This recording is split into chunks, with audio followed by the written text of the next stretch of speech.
Saudara, penonaktifan BPJS Kesehatan subsidi langsung berdampak pada sejumlah peserta yang tidak bisa mendapatkan layanan kesehatan. Namun kini Menteri Kesehatan dan Menteri Sosial memastikan kepesertaan pasien BPJS Kesehatan subsidi yang menderita penyakit kronis sudah diaktifkan kembali, setidaknya dalam 3 bulan ke depan sambil verifikasi dilakukan.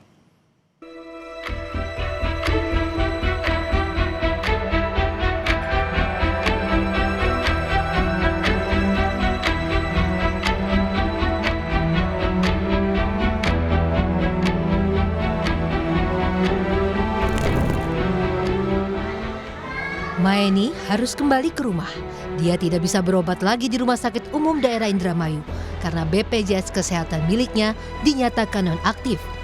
Maeni pun akhirnya hanya bisa menunggu kepesertaan BPJS Kesehatannya diaktifkan kembali agar bisa berobat gratis lagi. Pak sekarang mau berobat, sebulan sekali berobatnya nggak aktif, Pak. Rumah kebanjiran, Pak. Jadi tadi kaget nggak mau dengan si nonaktifnya itu? Nggak aktif deh tadi tuh, iya pasti iya di bulan depan. Ya mau diaktifkan, Pak. Iya.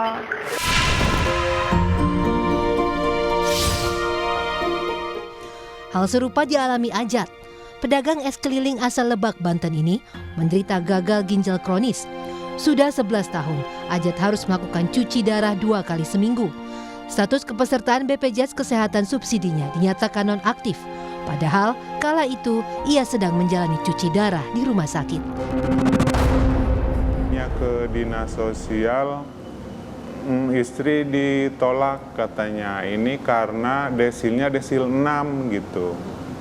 Katanya, nggak tahu juga, katanya saya udah tergolong orang menengah ke atas gitu kalau udah desil 6 gitu. Jadi katanya kalau mau aktif lagi harus keadaannya lagi dirawat katanya gitu.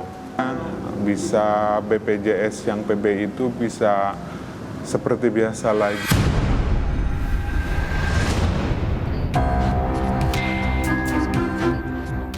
Menteri Kesehatan mengungkap, lebih dari 120.000 status kepesertaan BPJS Kesehatan bagi warga tidak mampu dan fakir miskin menjadi nonaktif. Mereka merupakan pasien kronis yang memerlukan perawatan jangka panjang, antara lain pasien gagal ginjal serta kanker. Hal itu disampaikan saat pembahasan data BPJS Kesehatan dengan Komisi 9 DPR. Menkes menyebut, status kepesertaan BPJS Kesehatan para pasien kronis kini sudah diaktifkan kembali. Surat edaran ke rumah sakit untuk memberikan layanan juga sudah dikeluarkan karena biaya akan dibayar pemerintah.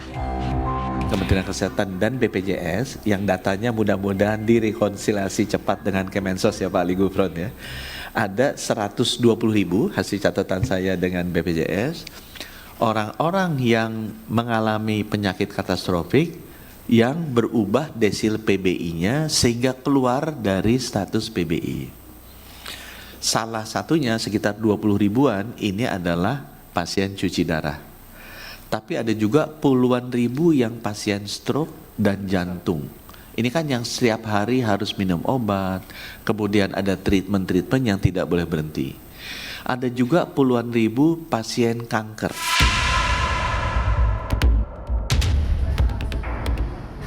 Sedangkan Menteri Sosial Saifullah Yusuf memastikan lebih dari 106.000 peserta penerima bantuan iuran Jaminan Kesehatan Nasional yang sempat dinonaktifkan kini sudah otomatis diaktifkan kembali.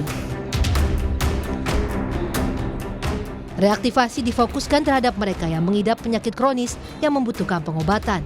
Sementara untuk peserta BPJS Kesehatan subsidi di luar penyakit kronis harus diaktifkan mandiri melalui dinas sosial. Untuk yang 106 ini nggak perlu reaktivasi. Yang 106.000 ini tidak perlu reaktivasi. Ini otomatis sudah direaktivasi selama 3 bulan ke depan. Nggak aktif, ya harus ada inisiatif untuk mereaktivasi.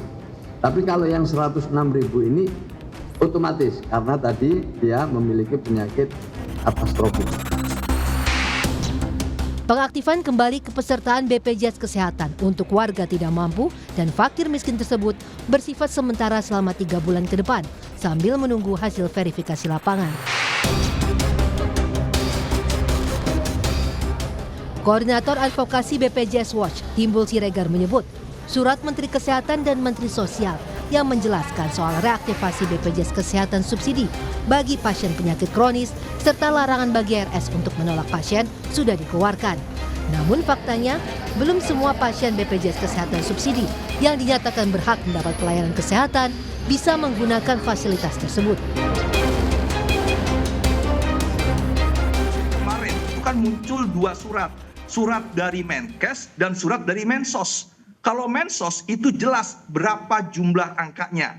Kalau Menkes hanya bilang rumah sakit dilarang menolak pasien dilarang. Tapi faktanya di tingkat puskesmas saja surat Menkes itu mental gitu. Pasien, masyarakat kita butuh kepastian untuk dilayani dulu. Jadi saya berharap sekarang yang datang dilayani dulu, aktifkan. Bagi yang sehat-sehat yang nggak datang, oke deh. Dia memang misalnya harus mendapatkan reaktivasi ke Dinsos, oke nggak ada masalah. Timbul pun berharap persoalan kepesertaan BPJS Kesehatan subsidi ini bisa segera diberi kepastian hukumnya agar tidak meresahkan masyarakat. Tim Liputan Kompas TV.